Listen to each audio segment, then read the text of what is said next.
Hey, I know it's late in the day. I apologize. Had a very busy weekend, but don't worry about it because February 21st, Sunday's weekly wrap up is on the way.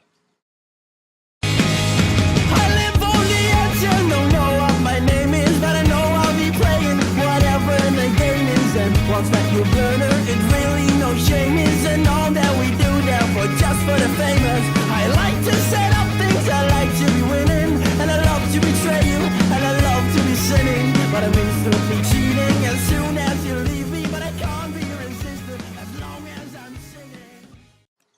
This week in the wrap up, a brand new website called Chat Roulette where you get the ability to see random people and penises.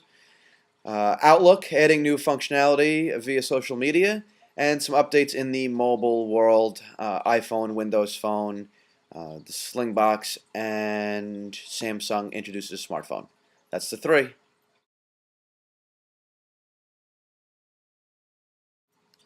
So there's something new that's been sweeping the internet. I first saw this about 3 weeks ago or so, give or take. And recently, in the past week, it's really been picking up steam. A lot of people have been speaking about it. If you watch 1938 media or you know Lauren Feldman, you've heard him. He's been complaining about it all this past week in a much funnier way than I can ever possibly describe it to you. But I'll tell you a little bit about it. It's called Chat Roulette.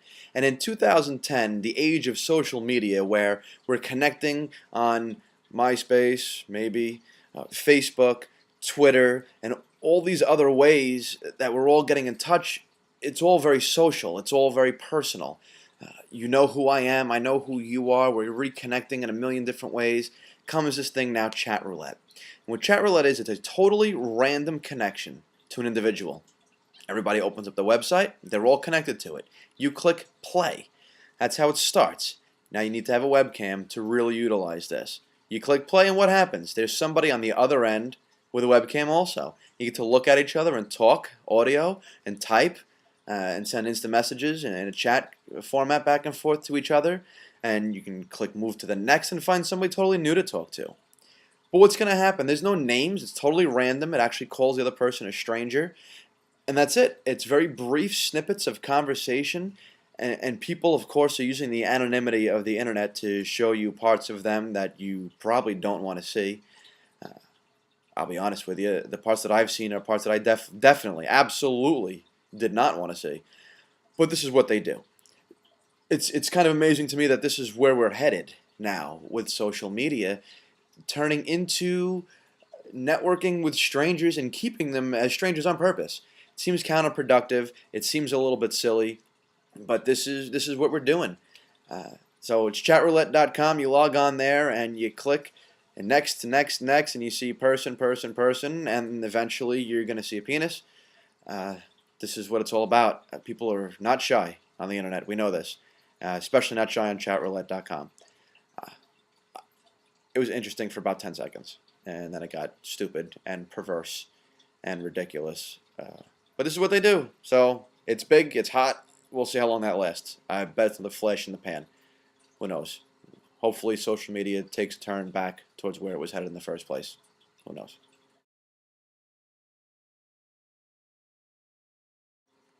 In an interesting bit of news earlier this week, Microsoft adds MySpace and Facebook and LinkedIn integration to Outlook. We saw this coming with LinkedIn. They've been talking about this for a while. It's here now finally. They've also added MySpace and Facebook. This begs the immediate question of what's going to happen to productivity in the enterprise. Are people going to be able to get work done when they've got news feeds from both of these social networking sites streaming into their Outlook via RSS type syndication?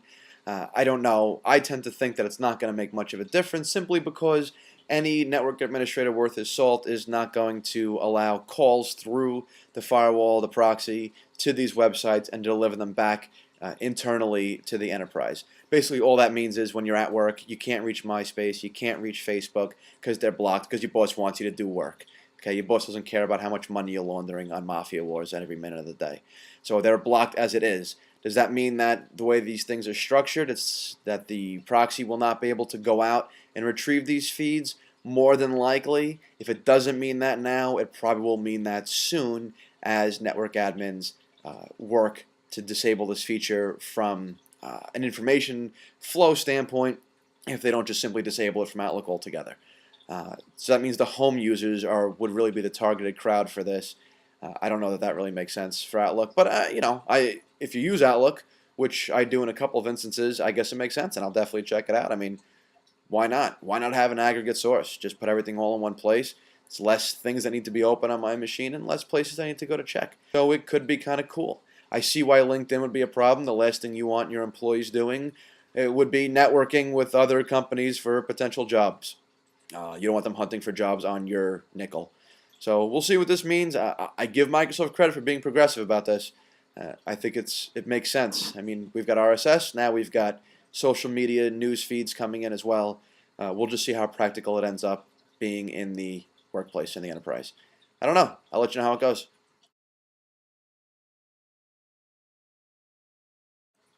This is kind of a bunch all rolled into one. This is a new mobile thing that I've got, and just probably for this week. There's a lot of mobile stuff happening. First thing, iPhone released Slingbox. Well, Slingbox released a Slingbox app on the iPhone over 3G. You no longer have to be on Wi-Fi to have your Slingbox streamed down to your phone, or you no longer have to be jailbroken. So if you upgrade to 313, like I told you not to do last week, and you did it anyway, and you have Slingbox, you can now still use that. Huge, absolutely huge for the iPhone to have Slingbox available over Wi-Fi and 3G. Very cool. We've been waiting for this for a very long time. Two other things. One big thing into two small parts. iPhone killers are everywhere now, or what people are claiming. Samsung, there was a written article about this earlier this week that I put out. Samsung is talking about their new one. I believe it's called the Wave. It's very cool. It does everything that the iPhone does. It's got a nice big screen, capacitive touch. What's going to make or break this phone is going to be the operating system. We have no terms for a carrier or a timeline yet, but it's on the way. And from what I've seen of it, it could be pretty interesting. Again, if the OS does what it's supposed to do and it does it really very well, then we may have a contender on our hands. I don't know. I don't really think so. I think the big three, Microsoft, Apple, and RIM, BlackBerry, are the big ones. Samsung, I think, is great in feature-rich phones. I just don't know if they're able to knock these other actual smartphones off their pedestal. But we'll see. On that note, anybody who has been keeping up with what's going on here on my end knows what happened earlier in the week with this Windows Phone 7. I saw the first video, and I hated it. I'm not going to lie. From what I saw in that first video, I still hate it. I've since heard more about productivity on the phone. Very cool. That's what we need. That's Microsoft's strong point. I'm glad they're playing to their strengths. That's where they really need to be. They've never been about glitz and glamour. They've always been about quantity. Bill Gates even said, PC on every desktop. That was his intent, and he achieved that goal. If they stick with that, then they might very well be successful. So let's go back to the old Winmo style of productivity and multitasking and introduce that into Windows Phone 7. And I think they'll go somewhere with this. Still don't like the tiles, so I think that needs to go. I don't like the aggregating of the contacts. I think that needs to be totally rethought. But control over the hardware, the way BlackBerry and Apple have, smart move. Productivity and multitasking, smart move. This phone may yet be a player. I know it's still early on, so let's see when they get the bugs worked out and they make it make sense what comes up. It could be something to watch out for. But for the record, what I saw at the time that I released the video, I stand by that. I'm not recanting my original position. I'm just adding on to it. At that point in time, what I said, I believed wholeheartedly and still do. I just have extra things now to alter it a little bit. So that's it for the week. Excuse me. So find me, once again, Twitter, Facebook, iTunes, VigTheGeek.com, Examiner. Let's get it together. And as you saw this week, if something interesting comes up in the meantime, I'll talk to you. Otherwise, I'll see you on Sunday, because like we talk about, it's Vig the Geek every week.